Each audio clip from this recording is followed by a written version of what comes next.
राम राम राम राम राम राम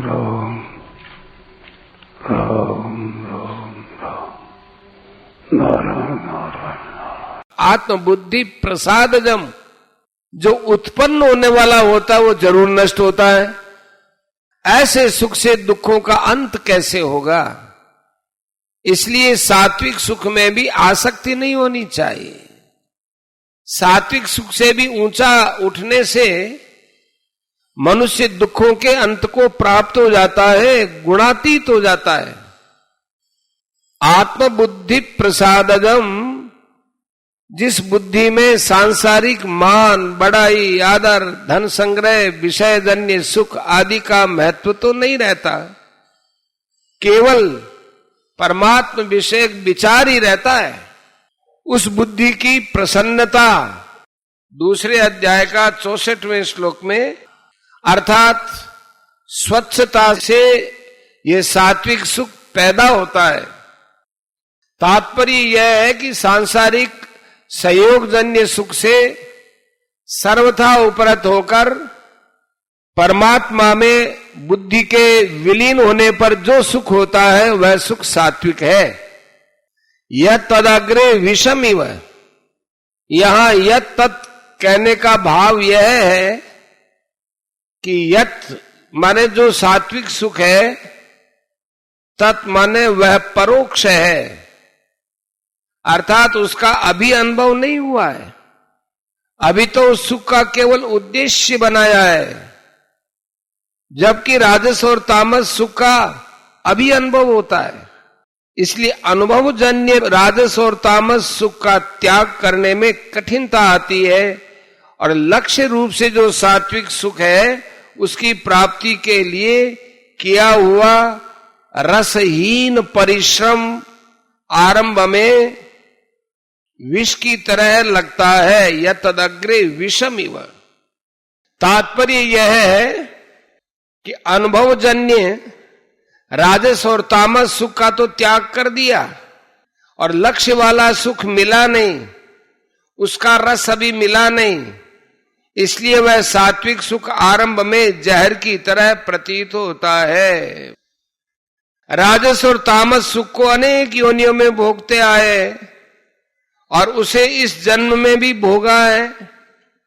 उस भोगे हुए सुख की स्मृति आने से राजस और तामस सुख में स्वाभाविक ही मन लग जाता है, परंतु सात्विक सुख भोगा ही नहीं, इसलिए इसमें जल्दी मन नहीं लगता। इस कारण सात्विक सुख आरंभ में विष की तरह प्रतीत होता है।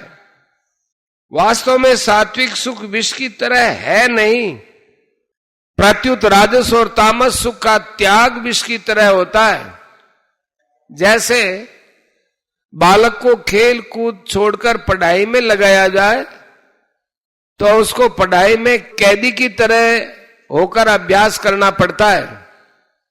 पढ़ाई में मन नहीं लगता, इधर उधर उच्छृंखलता, खेल कूद छूट जाता है, तो उसको पढ़ाई विष की तरह मालूम देती है। परंतु वही बालक पढ़ता रहे और एक दो परीक्षाओं में पास हो जाए तो उसका पढ़ाई में मन लग जाता है, अर्थात फिर उसको पढ़ाई अच्छी लगने लगती है। तब उसकी पढ़ाई के अभ्यास से रुचि, प्रियता होने लगती है। वास्तव में देखा जाए तो सात्विक सुख आरंभ में विष की तरह उन्हीं लोगों के लिए होता है जिनका राजस और तामस सुख में राग है, परंतु जिनको सांसारिक भोगों से स्वाभाविक वैराग्य है, जिनकी पारमार्थिक शास्त्राध्ययन, सत्संग, कथा, कीर्तन, साधन, भजन आदि में स्वाभाविक रुचि है, और जिनके ज्ञान, कर्म, बुद्धि और धृति सात्विक है, उन साधकों को ये सात्विक सुख आरंभ से ही अमृत की तरह आनंद देने वाला होता है। उनको इसमें कष्ट, परिश्रम, कठिनता आदि मालूम ही नहीं देते। परिणाम है अमृतोपमम, साधन करने से साधक में सत्वगुण आता है। सत्वगुण के आने पर इंद्रियों और अंतःकरण में स्वच्छता, निर्मलता, ज्ञान की दीप्ति, शांति, निर्विकारता आदि सद्भाव सद्गुण प्रकट हो जाते हैं। इन सद्गुणों का प्रकट होना ही सात्विक सुख का परिणाम में अमृत की तरह होना है। इसका उपभोग न करने से, इनमें रस न लेने से वास्तविक अक्षय सुख की प्राप्ति हो जाती है। सुखम अक्षय मश्नुते, 5वें अध्याय का 21वां श्लोक। परिणाम में सात्विक सुख राजस और तामस सुख से ऊंचा उठाकर जड़ता से संबंध विच्छेद करा देता है और इसमें आसक्ति न होने से अंत में परमात्मा की प्राप्ति करा देता है। इसलिए यह परिणाम में अमृत की तरह है। तत्सुखम सात्विकम प्रोक्तम। सत्संग, स्वाध्याय, संकीर्तन, जप, ध्यान, चिंतन आदि से जो सुख होता है वह मान, बढ़ाई, आराम, रुपए, भोग आदि विषयेंद्रिय संबंध का नहीं है और प्रमाद, आलस्य, निद्रा का भी नहीं है। यह तो परमात्मा के संबंध का है। इसलिए वह सुख सात्विक कहा गया है। परिशिष्ट भाव 14वें अध्याय में तो सात्विक सुख को बांधने वाला बताया था, सुख संगेन बदनाति, पर यहां उसको दुखों का नाश करने वाला बताते हैं, दुखांतंच निगच्छति। इसका तात्पर्य यह है कि सात्विक सुख में रमण करने से वह बांधने वाला हो जाता है, अर्थात गुणातीत नहीं होने देता। अगर रमण न करे तो वह सात्विक सुख दुखों का नाश करने वाला हो जाता है।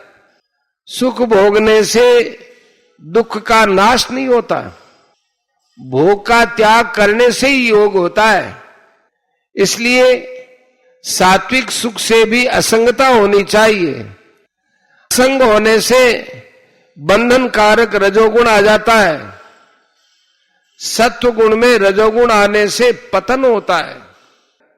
विवेक को महत्व न देने के कारण सात्विक सुख आरंभ में विष की तरह दिखता है।